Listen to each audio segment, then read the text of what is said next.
뒷담화랑 학폭이 다른 거 알잖아요. 뒷담화는 그냥 뒤에서 욕하는 거고, 학폭은 무리를 지어서 한 명을 작정하고 바른 거거든요.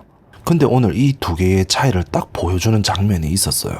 오늘은 그 이야기를 해볼 거예요. 안녕하세요, 고민하는 종우입니다. 오늘 제목이 좀 자극적이라고 하면 자극적일 수도 있는데, 근데 이것보다 어떻게 더 표현을 해야 할지 모르겠거든요. 그리고 이번화 보고 나서 저는 진짜로 순자를 응원해야 하는 상황이 왔구나, 이런 생각이 들었어요. 이번화에서 옥순, 영숙, 정희가 한 행동들, 오늘 이걸 처음부터 끝까지 짚어볼 거거든요. 이번화에서 MC들이 옥순, 영숙, 정희 대화를 가지고 뒷담화냐 아니냐로 실랑이를 했잖아요. 근데 제가 봤을 땐 이게 뒷담화보다 훨씬 심한 거예요. 뒷담화가 뭐예요? 그냥 뒤에서 욕하는 거거든요. 근데 이번 건 그게 아니에요. 뒤에서 욕하고 자기 무리를 만들어서 한 명을 왕따시키려고 작전을 짜고, 그리고 피해자가 들리든 말든, 아니 오히려 들리게 대놓고 말하고 있잖아요. 이게 학폭이랑 뭐가 달라요? 이건 학폭이나 다름이 없다는 거예요. 뒷담화가 아니라 학폭이라고요. 이걸 MC들이 뒷담화냐 아니냐로 따지고 있었다는 게 오히려 더 어이가 없다는 거죠. 그리고 이 장면이 진짜 핵심인데, 옥순이 거실 한가운데 앉아서 순자랑 경수가 밥 먹고 대화하는 걸 쳐다보면서 계속 귀엽네 귀엽네 했잖아요. 이 장면에 대해서 안 그래도 말하려고 했는데 순자가 인터뷰에서 이 부분을 정확하게 짚어냈거든요. 그리고 순자가 말한 그 뜻이 정확하게 맞는 거예요. 이게 여자들만 느끼는 부분이긴 한데 계속 귀엽다 하는 건 순자를 매기려고 말하는 거예요. 이게 무슨 뜻이냐면, 귀엽다는 말이 칭찬처럼 들리지만 이 상황에서의 귀엽다는 전혀 다른 의미거든요. 봐봐, 저렇게 달라붙고 있어. 저게 귀여워 보여? 아니면 안쓰러워 보여?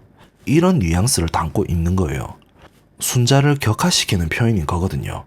상대방을 귀엽다고 하면 내가 그 사람보다 위에 있는 것처럼 보이거든요. 나는 이미 용어 잡았고 저기 저 사람은 저렇게 귀엽게 애쓰고 있네, 이런 심리에서 나온 말이에요. 그리고 그걸 순자가 들리는 곳에서 한 거거든요. 이게 순자한테 어떻게 들렸겠어요? 나는 너보다 위야. 너가 지금 애쓰는 게 나한테는 귀엽게 보여. 이렇게 들렸을 거예요. 이게 심리적으로 상대방을 무너뜨리는 방식이에요. 직접적인 공격이 아니에요. 이게 더 교묘하고 더 잔인한 방식이에요. 이걸 순자가 다 느끼고 있었던 거고, 그걸 인터뷰에서 정확하게 짚어냈다는 게 순자가 보통 사람이 아니라는 거죠. 그리고 여기서 짚고 싶은 게 있어요. 옥순이 순자보다 2살이 어려요. 근데 저러면 안 되는 거잖아요. 나이가 어리고 많고를 떠나서 저건 기본적인 인성의 문제거든요. 근데 나이 이야기를 왜 꺼냈냐면, 옥순이 지금 뭔가 착각을 하고 있어서예요. 옥순이 영호를 잡았잖아요. 자기 선택할 남자가 있으니까 자기가 여기서 위너라고 착각을 하는 것 같아요. 그 위너라는 착각 때문에 본인이 여기 안에서 뭔가 되는 줄 알고 착각을 진짜 많이 하고 있는 것 같은 거예요. 위너가 된다고 해서 다른 사람을 밟아도 된다는 게 아니잖아요. 남자 잘 잡았다고 해서 주변 사람한테 저렇게 대해도 된다는 게 아니잖아요. 근데 옥순이 그 선을 모르는 거예요. 아니, 알면서 모른 척 하는 건지도 모르죠.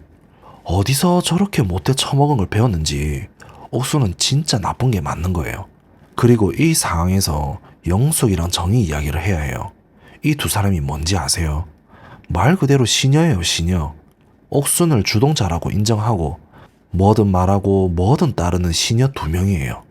영숙이 경수 때문에 속상하다고 하소연하니까 옥순이 묶어놨다, 불공평하다, 이렇게 맞장구를 치고 거기다 둘이 안 어울린다는 말까지 얹어버리잖아요. 그러면 영숙이랑 정희가 어때요? 그냥 거기에 다 동조하는 거예요. 이게 시녀가 아니면 뭐예요? 자기 생각 없이 위너라고 여기는 옥순이 말하면 다 맞장구 치고 그 방향으로 다 따라가는 거잖아요. 근데 여기서 진짜 가증스러운 게 있어요. 지금까지 순자가 밥을 다 해줬다잖아요. 순자가 숙소에서 밥을 다 차려줬다는 거예요. 그 밥을 다 먹으면서 뒤에서는 저러고 있었다는 거잖아요. 이게 어떻게 가능해요? 밥 해주는 사람 뒤에서 그 사람 왕따시키려고 작전 짜는 게 어떻게 가능한 거예요? 진짜 이거 생각하면 정말 가증스럽다는 말밖에 안 나오거든요. 순자가 해주는 밥을 처먹으면서 뒤에서는 저러고 있는 게 말이 돼요? 순자가 싫고 마음에 안 들면 그 밥이라도 안 먹으면 되는 거 아니에요. 그게 최소한의 예의 아니에요. 그리고 이번이 역대급이라고 말하고 싶은 게 지금까지 낯소를 보면서 이런 경우들이 종종 있었어요. 근데 이번만큼은 진짜 다른 게 있어요. 보통 뒷담화는 그래도 상대방이 안 들리는 데서 하거든요. 아예 대놓고 들으라고 하지는 않아요. 근데 이번엔 달라요. 옥순 주동하에 세 명이서 화이팅하고 있는 모습을 보면 이게 모르고 한 게 절대 아니에요. 순자가 옆에 있는 걸 뻔히 알고 있잖아요. 그걸 알면서도 한 거예요. 그리고 이게 그 증거예요. 모르고 했다면 귀엽다는 말을 왜 해요? 경쟁자 옆에서 귀엽다는 말을 굳이 할 이유가 없잖아요. 들리게 하려고 한 거예요. 순자한테 심리적인 타격을 주려고 한 거거든요. 이건 누가 뭐라 해도 저 세 명은 순자 들으라고 대놓고 말한 게 맞는 거예요. 모르고 한 건 절대 아니에요. 그리고 마지막으로 궁금한 게 있어요. 영호랑 옥순이 형카라는 말이 돌아다니고 있거든요. 근데 영호가 아직 이번 화까지의 방송을 못 봤잖아요. 그러니 옥순이 어떤 사람인지 방송을 통해서는 아직 정확하게 모를 거예요. 근데 이번 화까지 옥순을 보면서 영호라는 사람이 옥순에 대해 어떤 감정을 느낄지 진짜 궁금해지거든요. 영호가 이 방송을 보면서 어떤 생각을 할지, 옥순을 어떻게 볼지가 궁금한 거예요. 나는 솔로에 나온 이후에 사람이 달라 보이는 경우가 있잖아요. 영호가 이 방송을 보고 나서 옥순에 대해 어떻게 생각할지 이게 진짜 궁금한 부분이에요. 그리고 또 하나, 라방이 진짜 기대된다는 거죠. 순자 왕따에 대한 내용이 라방에서 분명히 나올 거거든요. 그때 옥순이랑 영숙이랑 정희가 어떻게 나올지가 관건이에요. 그냥 넘어갈지, 아님 사과를 할지, 아님 오해라고 할지, 아니면 아예 출연을 안 할지. 근데 솔직히 말하면 저는 세 가지 다 가능하다고 봐요. 사과를 할 가능성은 낮고 오해라고 할 가능성이 제일 높거든요. 그냥 대하다 나온 말이에요. 뒷담화 의도가 아니었어요. 이렇게 포장할 것 같거든요. 근데 문제는 그게 통하냐는 거예요. 방송에 다 찍혔잖아요.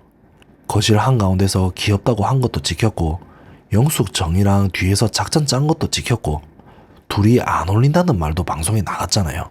아무리 오해라고 포장을 해도 이미 방송에 다 나간 걸 어떻게 해요? 그러니 라방이 어떻게 흘러갈지가 진짜 궁금해지는 것 같아요. 그리고 한 가지 더 생각해보면 이번 화까지 방송을 보지 못한 영호가 나중에 이걸 다 보게 될 거잖아요. 옥순이 거실에서 귀엽다고 한 것도 보게 되고 학폭에 가까운 행동들도 다 보게 될 텐데 그때 영호가 어떤 생각을 할지도 진짜 궁금해요. 연인이라고 생각했던 사람이 이런 행동을 했다는 걸 알게 되면 어떻게 받아들일지가 궁금하다는 거거든요. 라방이 진짜 기대되는 건 그래서예요. 어쨌든 오늘 내용 정리하면 이렇습니다. 이번 화에서 옥순, 영숙, 정희가 한 건 뒷담화가 아니에요. 뒤에서 욕하고 무리지어서 왕따시키려고 작전 짜고 피해자 들으라고 대놓고 말했다는 거. 이게 학폭이랑 뭐가 달라요? 옥순이 거실에서 귀엽다고 한 말은 순자를 매기려는 심리적 공격이었고 그게 순자 들으라고 한 말이었다는 것. 그리고 영숙이랑 정희는 그냥 옥순 시녀로 따라다닌 것. 거기다 순자가 해준 밥은 다 먹으면서 뒤에서 저러고 있었다는 게 진짜 가정스럽다는 말 말고는 표현이 안 되는 거거든요. 지금까지 낯설에서 이런 경우들이 있었는데 이번만큼은 역대급이 맞는 거예요. 학폭 주동자 그리고 시녀 둘. 어쨌든 그게 지금의 옥순, 영숙, 정희인 거죠.